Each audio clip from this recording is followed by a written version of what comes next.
This video is about two key concepts regarding intellectual capability that are sometimes misunderstood and often mixed up, with resulting suboptimal outcomes for people's career planning and strategy.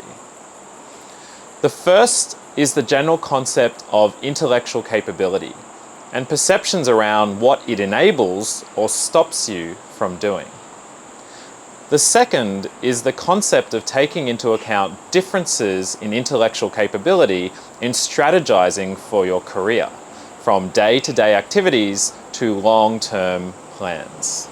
The first concept does a lot of unnecessary damage, especially in terms of warping perceptions of young people around what careers they could prosper in, whilst the second concept is often overlooked with equally bad outcomes for your career.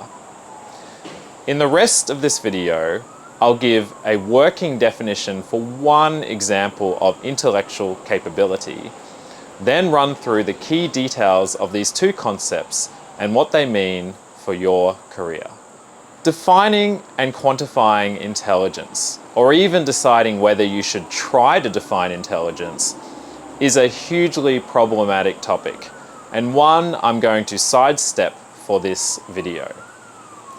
Instead, I'm going to focus on a working definition of intellectual capability, which focuses on the much easier to define tangible outputs and capabilities of a person for an intellectually driven task, which goes something like this.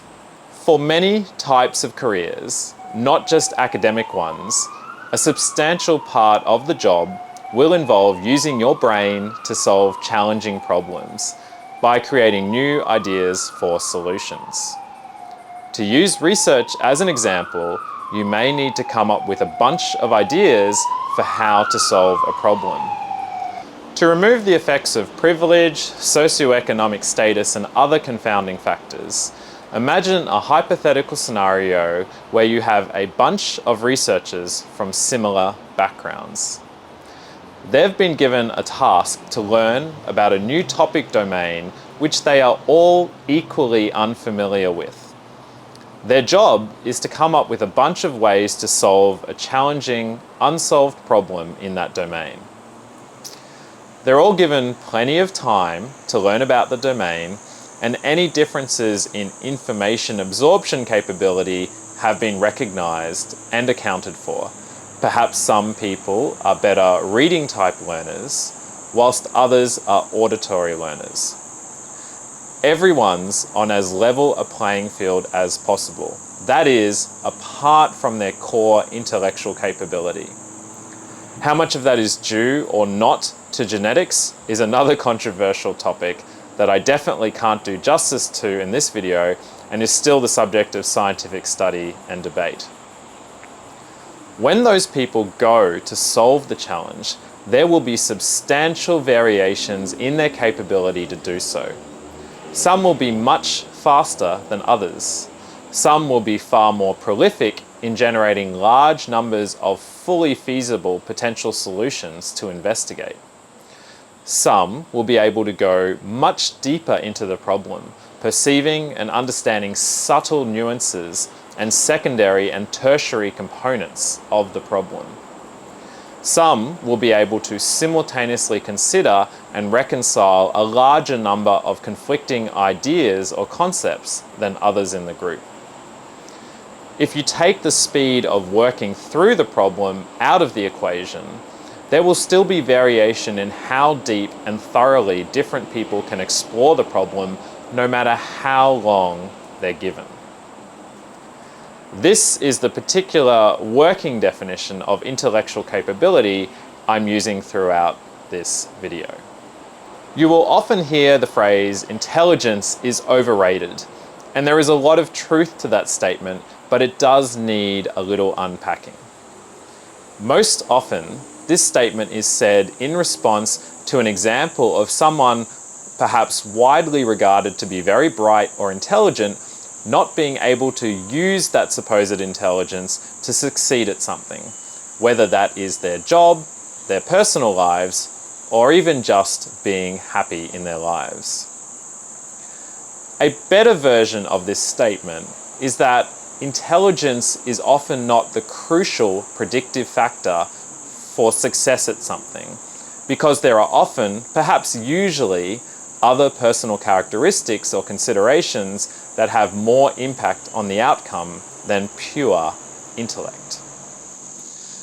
A simple and frequently encountered example of this would be a person with great technical intellectual capability, but one who lacks emotional intelligence, struggling to function in a challenging team environment.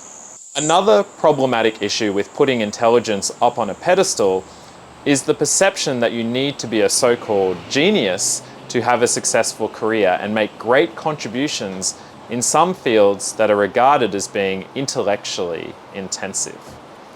This perception does a lot of damage, especially early on when young people are thinking about the types of things they might want to do when they are older. While it's true that there are very specific roles where many people, no matter how much training and support they get, will struggle intellectually, far too many career options are still discarded because of an incorrect perception of what's required intellectually to be successful in that career, and how important intellect is versus other characteristics.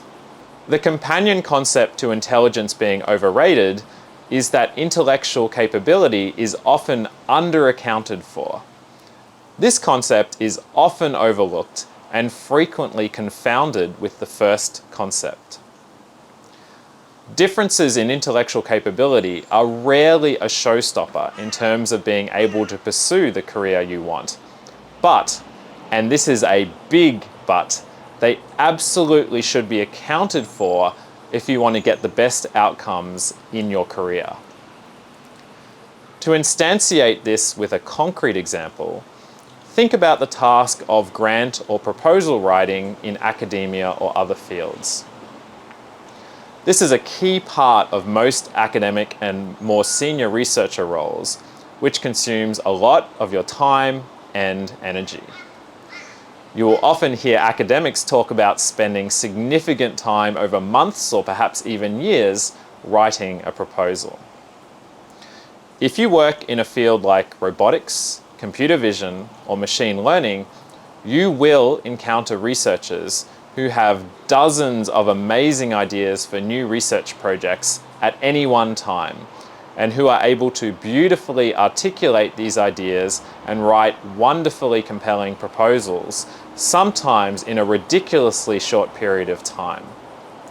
Some of this is no doubt due to different circumstances. Maybe that academic had a particularly good set of supervisors who trained them well, and maybe they've been afforded more time to think about research than their peers.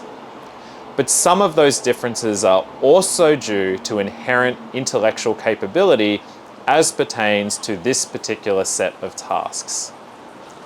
Now here are the two key points. The first is that most things, for better or for worse, are inherently competitive. In academia, and indeed most professions, you are competing with others to get jobs, promotions, and to get funding, in what are very competitive schemes with low success rates.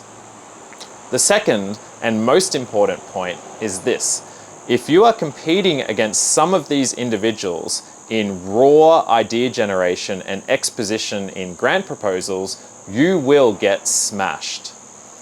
If they have 10 times as many ideas as you, if their ideas are as good or better than yours, and they're 10 times as fast at you at writing and submitting these proposals, you will break yourself trying to compete at least directly. You may think these numbers are exaggerations, but they are very much real. There are individuals who will be an order of magnitude more prolific in idea generation and in putting those ideas eloquently to paper, so to speak. Now that sounds like a pretty dire situation, right? But at the same time, you're thinking to yourself that you probably know heaps of people of all different intellectual backgrounds and capabilities who do quite well in their job. And that comes down to the key takeaway, which is related to the first concept covered in this video. Raw intellectual capability is just one piece of the puzzle, and other factors can more than compensate for any differences in intellect. To continue the grant submission example, you will have other strengths that you can bring to bear. They could be your ability to talk to and understand the needs of industry and government partners, gaining deep insights into real-world problems that can give your proposal a unique edge. You may have more life experience that you can bring to bear by better situating the proposal in terms of the larger societal benefit. The key here is that beyond intellect, all other things are almost never equal, and you can leverage those other things that you're particularly strong at. This concept is, of course, related to the broader one of knowing and cultivating your unique strengths. There's a corollary here too. If you are really brilliant in the core technical area of your career, one of the best investments you can make is in developing those other capabilities, which can often be weak spots for you. So, in summary, I've covered two key concepts about intellect. The first is that it is frequently overrated because other considerations are often more important, and because it is much more rarely the limiting factor for various careers and opportunities than it is perceived to be. The second concept was that while intellectual capability differences are not the showstopper they're often portrayed as, they most definitely should be accounted for in planning how you do things and how you craft your value propositions and your career.